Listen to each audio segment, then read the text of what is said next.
Good evening. It's a pleasure to be here and be part of this TED experience. I'm going to begin my talk tonight by relating a story. And I'll start by setting the stage.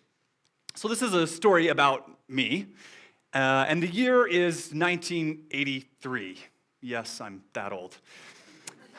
The setting is Kanab Elementary School, where 300 or so sweaty elementary school kids just in from recess are being herded into the school cafeteria. Today was going to be an assembly, but it wasn't just going to be any assembly. This was going to be the assembly of all assemblies, because today, Mr. Science, I don't even know the guy's name, we'll just call him Mr. Science, from the Hansen Planetarium in Salt Lake City was in town, and he was going to dazzle us with his cool science demonstrations. So, the first demonstration of the hour. Mr. Science walks out on stage wearing a lab coat. I never wear a lab coat. He reached into his pocket and pulled out a bouncy rubber racquetball ball. After carefully placing it on the table next to a curious-looking flask, he carefully removed the lid, liberating some sort of mysterious vapor. We're all on the edge of our seats. At that point, Mr. Science takes the rubber racquetball ball and he carefully dunks it into some unseen boiling liquid below. Now, I've got one in here already. Don't tell anyone. I had to cheat a little bit so we have enough time. Because at this point, Mr. Science spent a few minutes talking about various states of matter, solid, liquid, gas. He talked a little bit about the mysterious liquid that was inside. And then Mr. Science carefully withdrew the ball and, handling it gently, threw it to the ground. And with a loud bang, the ball exploded into a dozen or so small shards. My friends and I, who were seated on the front row, scrambled to the front of the stage to claim a piece of the ball. So I ran to the front, and I was able to score one, which I carefully tucked away in my pocket and still have to this day. Obviously, this was quite an experience for me. I don't remember what happened the rest of that hour. And it actually didn't really matter, because at that point, I was hooked. I was going to be a scientist, just like Mr. Science. So I began to immerse myself in science. I checked out every science book available in the elementary school library. I collected insects and rocks and grew crystals on the windowsill and planted seeds, all those things that kids do. I watched Nova and Nature on PBS every single week because I was going to be a scientist. Now, luckily for me, I had some really great teachers along the way who recognized that interest in me, and they were able to support me by making science fun and accessible. I also had parents who enabled me and supported my interests and allowed me to grow mold in the fridge and hatch cocoons on the dining room table. So I was set. And by the time I was ready to go to college, there really was no question what I was going to do when I got there. I was going to study science. In fact, I was going to study biology. Now, what I decided or thought I might do with biology changed dramatically over the course of my 4 years. Everything from being a veterinarian to a dentist to a high school science teacher. But none of those things really stuck. And every time I would look back or think about doing one of those other things, I would look back on that experience with that ball, and I would think, no, I'm really a scientist at heart.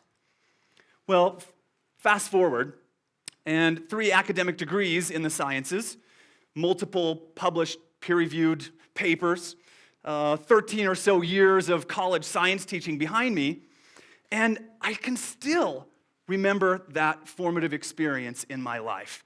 And I still am toting around that piece of that racquetball ball. Now, you might be wondering where I'm going with this whole story. What's the purpose of me telling you this story tonight? Well, my purpose in telling this story is I now have the distinct privilege of being for others, hopefully, what Mr. Science was for me. And that is a catalyst in terms of changing my whole career path. Mr. Science created this formative experience for me that gave me some clarity about my future that I had never had prior to that point. That clarity which told me that I was going to be a scientist. Remarkable thing in my life.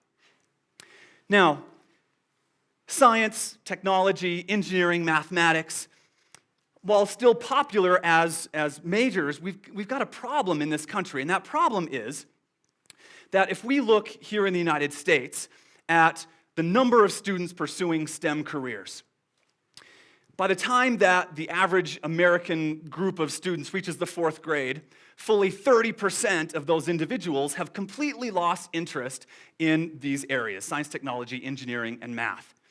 If you follow those same students on to the 8th grade, that number has just gotten larger, and at this point, it's nearly 50% of those students which have completely lost interest in these fields, or have deemed them completely irrelevant to their educational or career goals. What this means is that we have a whole generation of students, millions of students across the United States and throughout the world, who are completely unengaged, disengaged from science, technology, engineering, and math. This has precipitated the development of a whole STEM initiative across this country and around the world. And in fact, 1 year ago, the Board of Regents for our state approved a proposal to open the Southern Utah University STEM Center, Center for STEM Teaching and Learning. And I now have the distinct pleasure of being the director for that center. So now I have this opportunity to, again, hopefully be for others what Mr. Science was for me. Let me give you just one example of one of the ways that I try to reach out. I tend to use some sort of an attention grabber, sort of like the rubber ball, but rather than a ball, because of my own research interests and expertise, I tend to use snakes.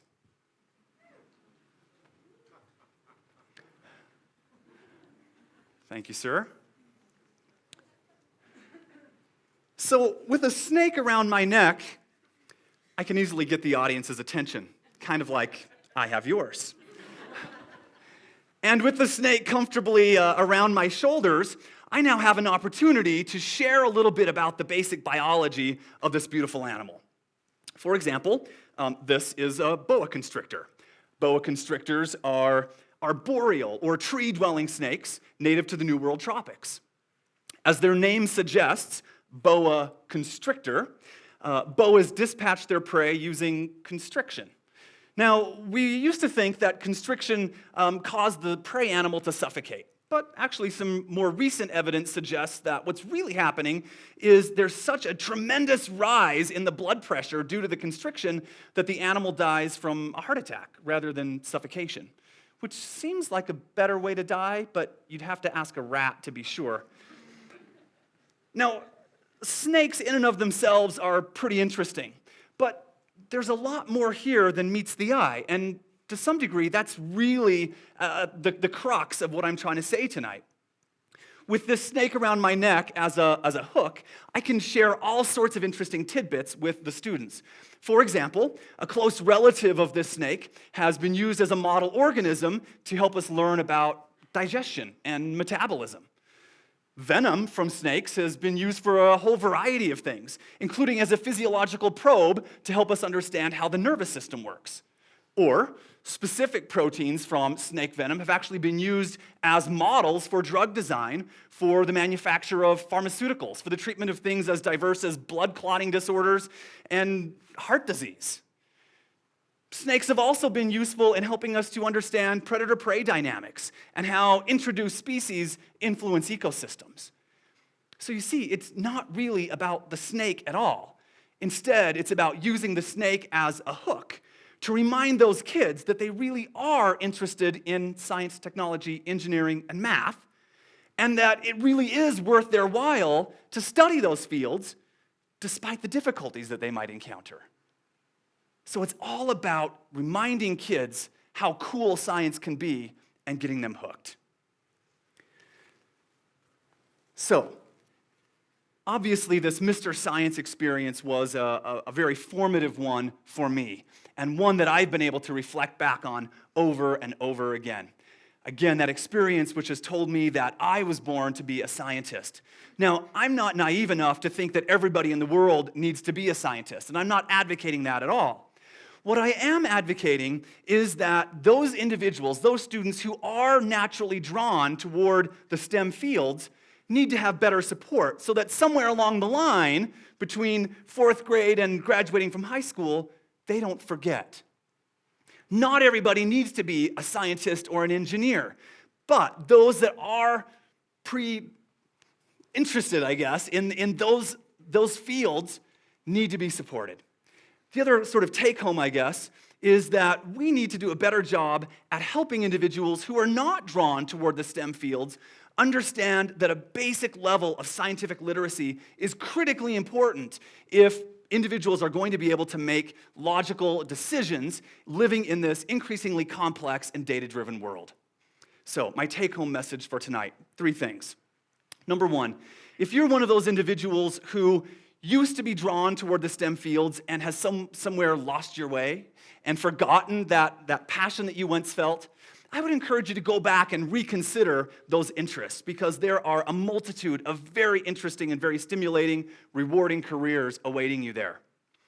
Number 2, if you're one of those individuals who is already committed to a STEM discipline, and I know that there are some of you out there, I would encourage you to find some way to give back, probably through reaching out, kind of like I'm doing with my snakes.